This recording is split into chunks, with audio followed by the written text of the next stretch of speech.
교수님, 이번 주에 제가 외국에 가서 수중 촬영을 하는 촬영팀을 따라가게 됐는데요. 뭘 어떻게 준비하는 게 좋을까요? 그래요? 정말 재미있는 촬영을 경험하시겠네요. 수중 촬영의 경우에는 방문 지역에 대한 사전 정보와 그에 맞는 수중 카메라와 라이트가 필요합니다. 특수 카메라만 있으면 되는 게 아니었군요. 수중 촬영 운영은 수중 장비뿐만 아니라 스쿠버 다이빙 장비와 사전 안전 점검이 필수적입니다. 아, 그렇군요. 오늘 배울 내용이 진짜 기대가 되는데요.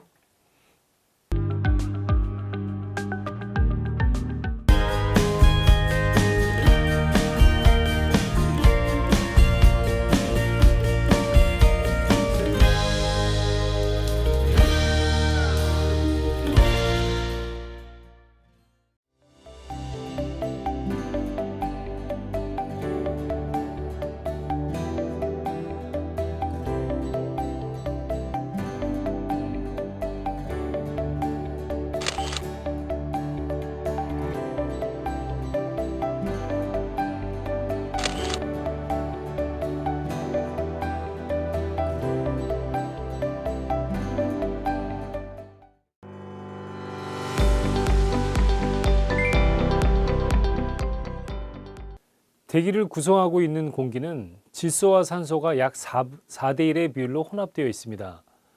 우리가 숨쉬는 공기 중 대부분인 5분의 4를 차지하고 있는 질소는 우리 몸의 조직에 존재하며 어떤 조건에서든 영향을 줍니다. 특히 압축된 공기로 호흡을 하는 다이버들에게 큰 영향을 줍니다. 부력은 물체를 액체 속에 넣으면 중력과 반대 방향으로 그 물체를 들어 올리는 힘을 말합니다. 이때 물의 무게가 물체의 무게보다 무겁다면 물체는 뜨는데 이것을 양성 부력이라고 하고요. 가볍다면 가라앉는데 이것을 음성 부력이라고 합니다. 만약 물체의 무게와 물의 무게가 같다면 뜨거나 가라앉지 않고 물속에서 떠다니게 되는데 이것이 바로 중성 부력입니다. 수중에서 다이버는 공기를 매개로 마스크 너머의 물체를 바라보게 되는데 이러한 물과 공기층과의 굴절류의 차이로 33% 확대되어 보이고 25% 정도 가까워 보입니다. 또한 물은 햇빛의 파장도 흡수하거나 굴절시키는데 수심에 따라 흡수되는 파장도 달라지게 됩니다. 파장이 가장 긴 적색 계열이 가장 먼저 흡수되고 청색 계열이 마지막으로 흡수됩니다. 스쿠버 다이빙 장비들을 말씀드리면 먼저 수트가 있고 BC 혹은 BCD라고 해서 부력 조절기와 핀 마스크, 스노클, 웨이트 등이 있습니다. 수중 촬영은 특수 촬영 중에서 안전사고의 가능성이 가장 높은 고위험군에 속합니다. 특수 장비를 다루는 일반적인 특수 촬영은 일정 기간의 교육과 훈련을 통해 영상 촬영이 가능한 반면 수중 촬영은 다이빙의 완숙도에 따라 생명에 직접적으로 위협을 줄 수 있습니다. 그러므로 스쿠버 다이빙을 일정 수준에 도달할 때까지 훈련되지 않으면 수중 촬영을 할 수 없습니다. 다이빙 수준이나 실력이 곧 영상의 완성도와 직결되므로 수중 촬영을 하기 위해서는 다이빙 훈련을 꾸준히 하는 것이 중요합니다. 다이빙의 실력은 지속적인 노력과 훈련, 그리고 경험으로 이루어지며 짧은 시간에 이루어지지 않습니다. 다이버는 수중에서 어떠한 상황에 직면하더라도 침착하게 대처하는 것이 매우 중요합니다. 평정심을 잃거나 다이빙이 서툴러 불필요한 행동으로 주변 상황을 악화시키는 경우가 많으며 자칫 안전사고로 이어질 수 있으므로 어떠한 경우라도 심리적 안정을 취하는 것이 무엇보다 중요합니다. 호흡량은 개인마다 다르며 체형 또는 체격이나 습관에 따라서도 차이가 발생합니다. 숨을 몰아쉬거나 잠시도 숨을 참지 못하고 짧고 급하게 호흡하면 일정하게 주어진 공기량 부족으로 원하는 수중 촬영을 진행하기가 어렵습니다.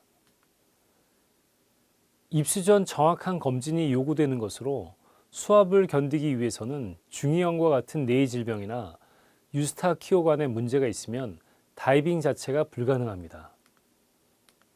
다이빙은 유사시 서로의 생명을 버디에게 의존하게 되는 극한의 경험을 할 수 있습니다. 물속에서 서로의 욕심을 주장하다 보면 사고로 이어질 수 있으므로 버디 간의 소통과 배려가 매우 중요합니다. 다이빙 기술과 별도로 수중 촬영의 결과는 화면 구성에 달려 있습니다. 수중에서의 빛의 산란과 투과, 색온도의 변화에 대해 명확히 이해하고 있어야 합니다. 특히 수중 촬영 시 노출과 색온도, 포커싱을 자동으로 설정하여 촬영하는 경우는 반드시 피하고 수동으로 조작하는 것이 중요합니다.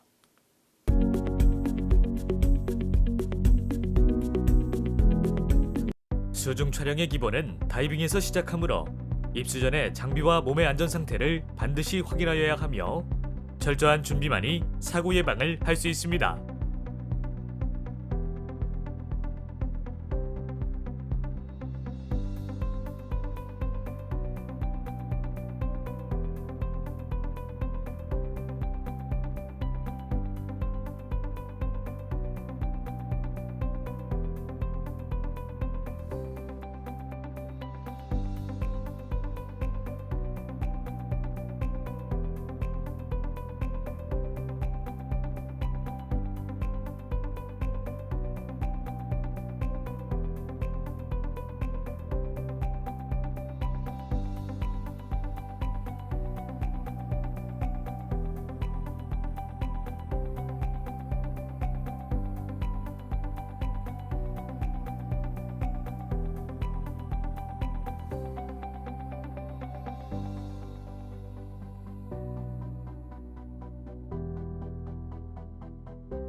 오링은 고무 표면에 모래가 끼거나 마모되어 찢어져 있는지 확인합니다.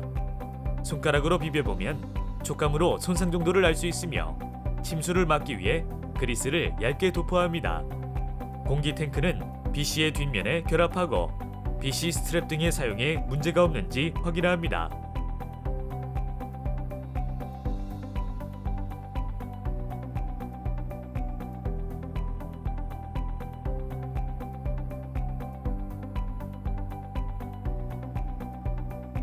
공기 탱크와 레귤레이터를 결합하고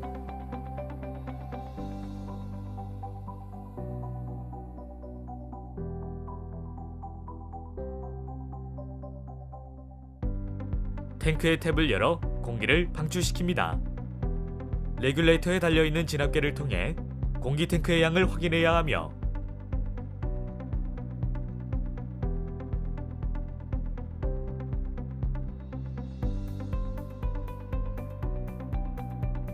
간혹 충전이 안 될 경우 즉각 교체한 후 레귤레이터를 통해 호흡이 제대로 되는지 확인합니다.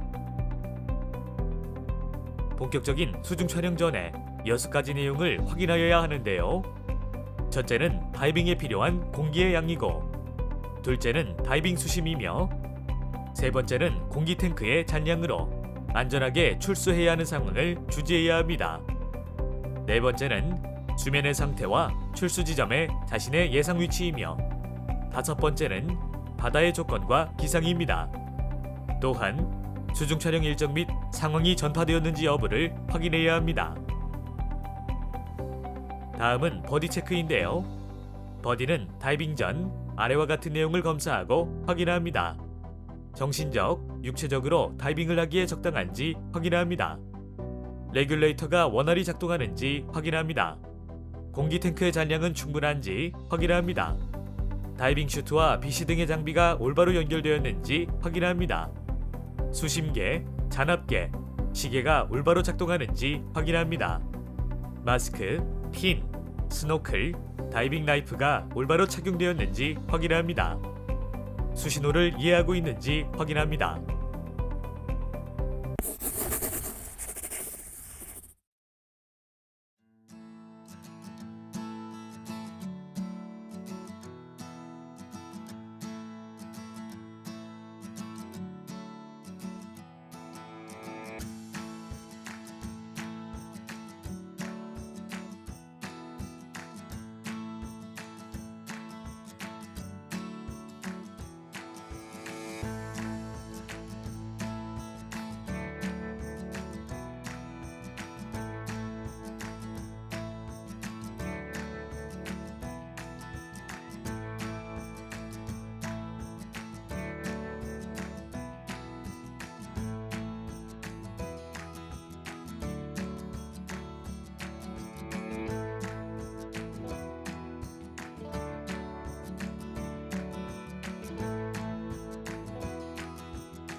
자, 그럼 이제 수중 촬영 운영 단계로 넘어가 보죠.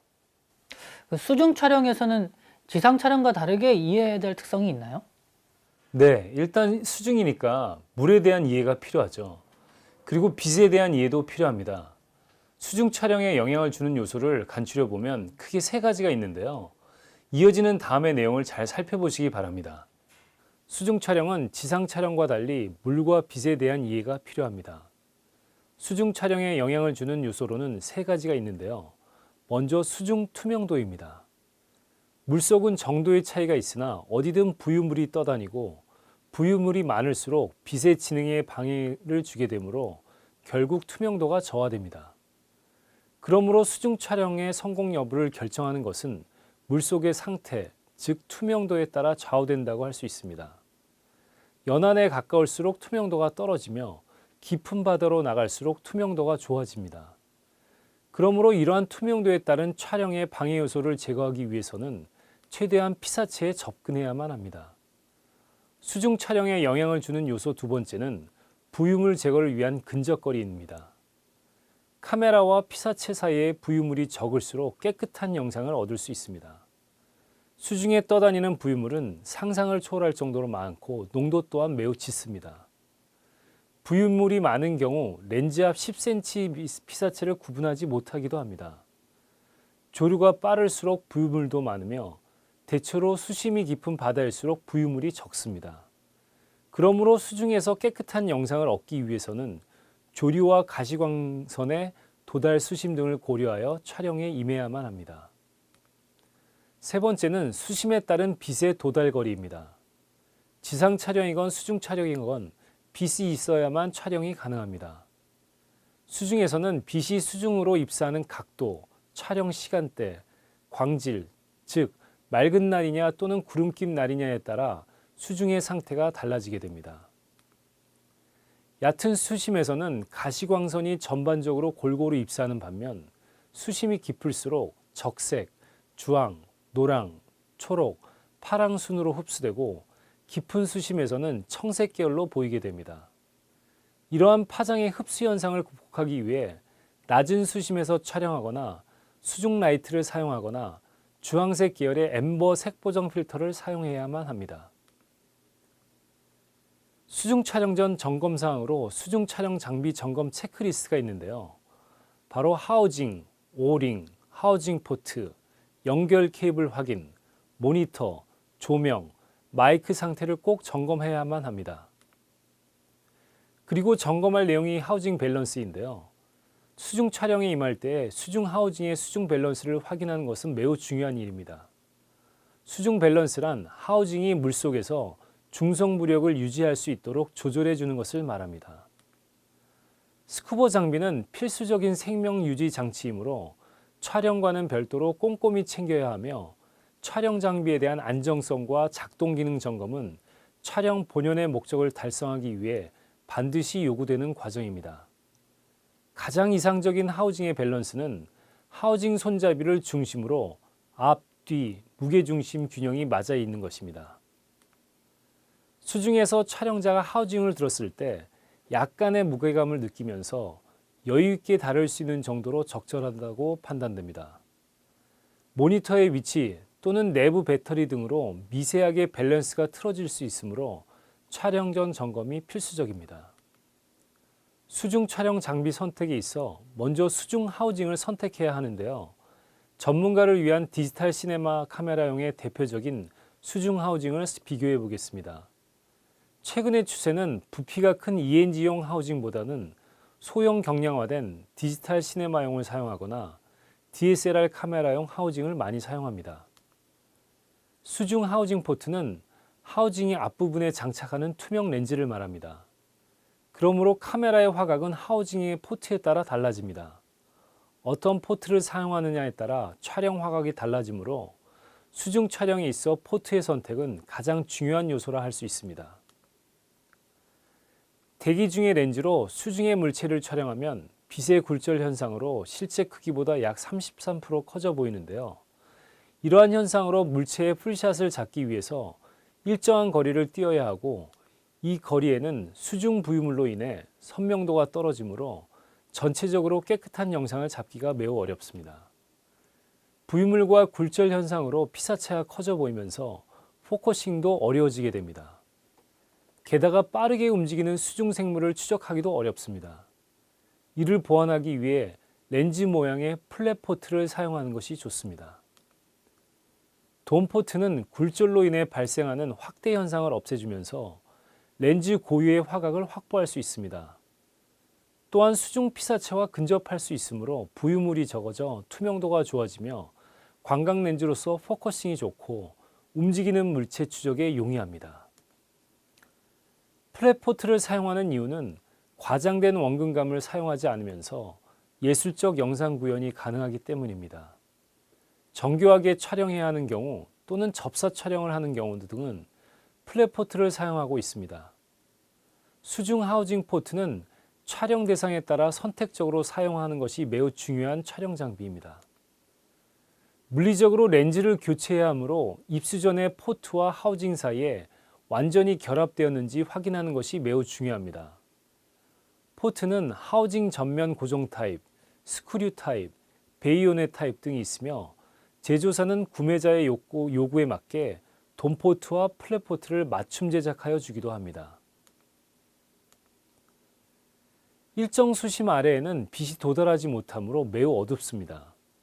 따라서 대부분의 수중 촬영은 태양광을 이용하기도 하지만 인공 조명 기구를 사용합니다. 여기에 사용되는 조명은 크게 두 가지입니다. 텅스텐 라이트와 주광용 라이트인데요. 각각의 색온도는 할로겐 램프의 텅스텐, 즉 3200켈빈도와 LED 램프를 사용하는 주광용, 즉 5600켈빈도입니다. 수심이 얕은 곳에서는 주광용 라이트를 사용해서 자연광과 일치시키는 것이 일반적입니다. 적색 파장이 흡수되기 시작하는 깊이에서는 텅스텐 라이트를 사용하여 청록색 배경과 분리시켜 피사체를 도드라지게 촬영하는 것이 좋습니다. 지상 촬영과 마찬가지로 돔포트를 사용하여 근거리에서 촬영할 경우 강한 조명을 사용하게 되면 난반사로 반짝이거나 주변이 너무 어두워지는 현상이 발생하므로 근거리 촬영일 경우 광원의 디퓨전을 사용하여 확산광으로 만들어 촬영하는 것이 좋습니다. 다큐멘터리는 현장의 모습이 내러티브로 존재해야 하므로 물속의 모든 소재가 이야깃거리가 됩니다. 대체로 다큐멘터리 수중 촬영은 구성안이 따로 없습니다. 그러므로 촬영자가 연구하고 조사해서 물속에서 만나는 생태가 왜 중요하고 새로운지를 말해주는 유일한 사람입니다. 그러므로 다른 특수 촬영 분야와 달리 촬영자의 사전 연구와 수중 생태에 대한 이해가 보다 더 요구됩니다. 다음은 수중 촬영 시 화면 구성 면에서 염두해야 될 사항들입니다. 편집을 위한 다양한 영상과 샷 사이즈를 필요로 하고 움직이는 숏과 고정샷, 풀샷과 클로즈업 샷 등을 적절하게 촬영해야 합니다.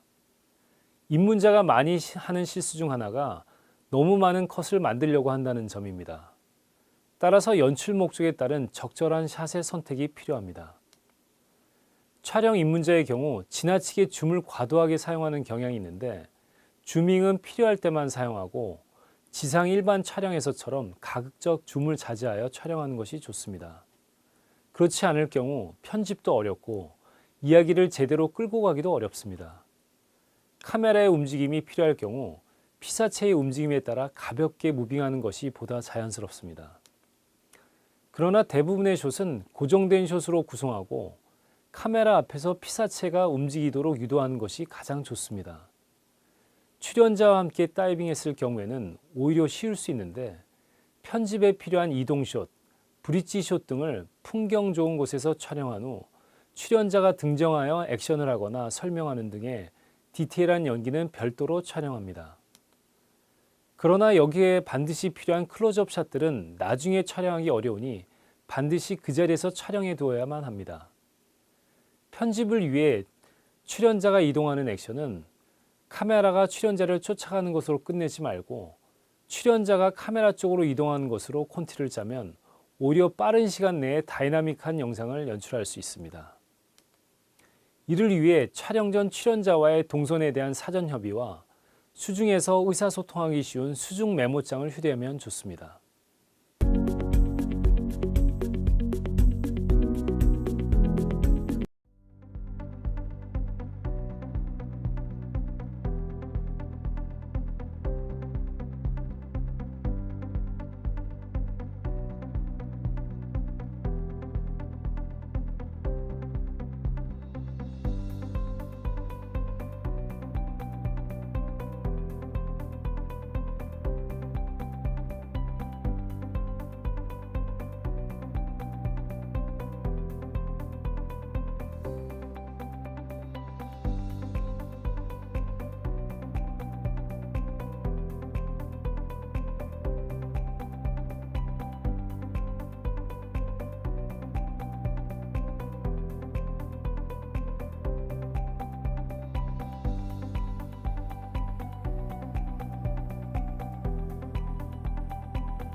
수중에서 렌즈 교체는 굉장히 어려운 문제입니다. 그래서 육상에 나와서 다시 교환을 하고 들어가든지 아니면 아예 마크로 렌즈나 와이드 렌즈를 교환해서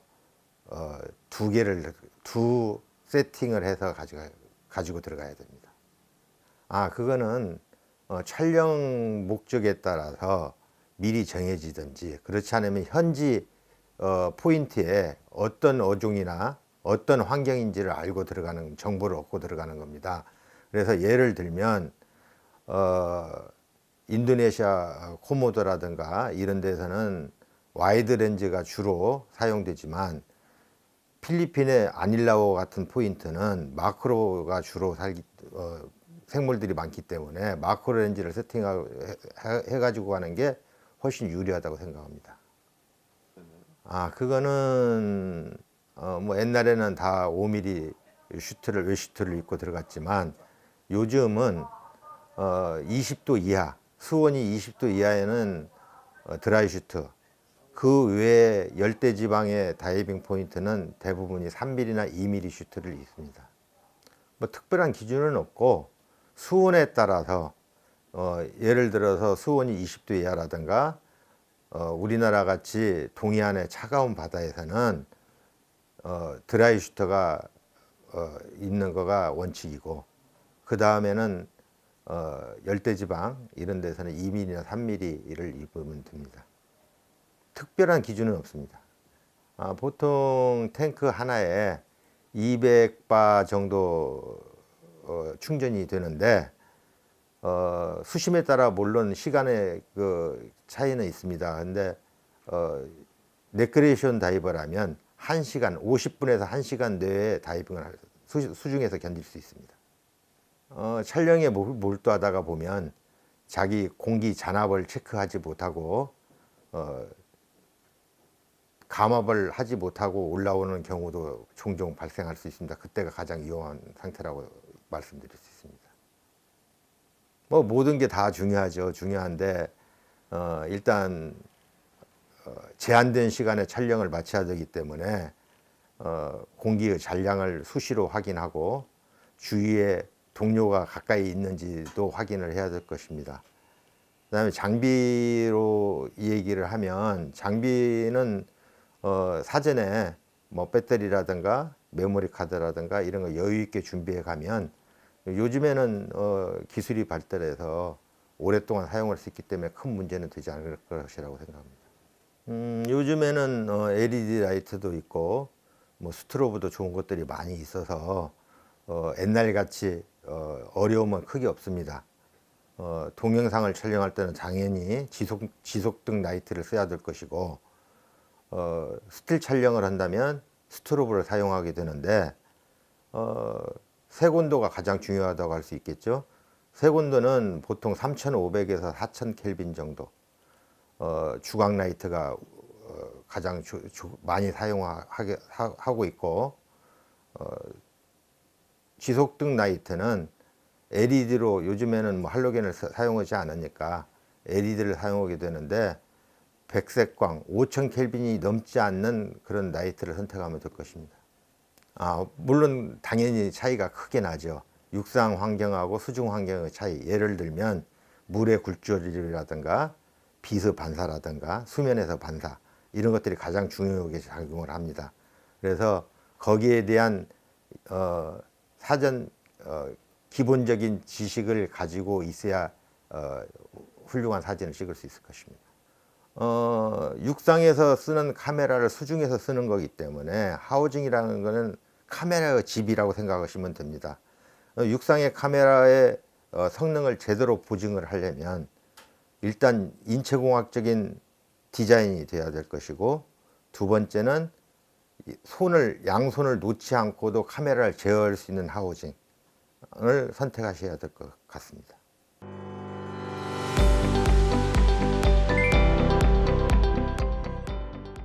오늘 수중 촬영에 대해 배우셨는데 어떠셨나요? 예, 아무래도 수중에서 촬영을 하다 보니까 이 안전 점검 쪽에 확실히 눈이 가는 것 같아요. 오늘 배운 내용을 토대로 이번 주에 있을 수중 촬영팀에 잘 합류할 수 있을 것 같습니다. 네, 수중 촬영은 스쿠버 다이빙과 장비를 잘 운용해야 하고 특히 안전사고의 가능성이 높으므로 철저한 준비와 계획이 밑받침되어야 한다는 것을 잊지 마시기 바랍니다. 네, 알겠습니다. 오늘은 여기까지 배우고요. 다음엔 또 다른 재미를 느낄 수 있는 다른 분야의 특수 촬영에 대해 배워보겠습니다. 네, 감사합니다. 감사합니다.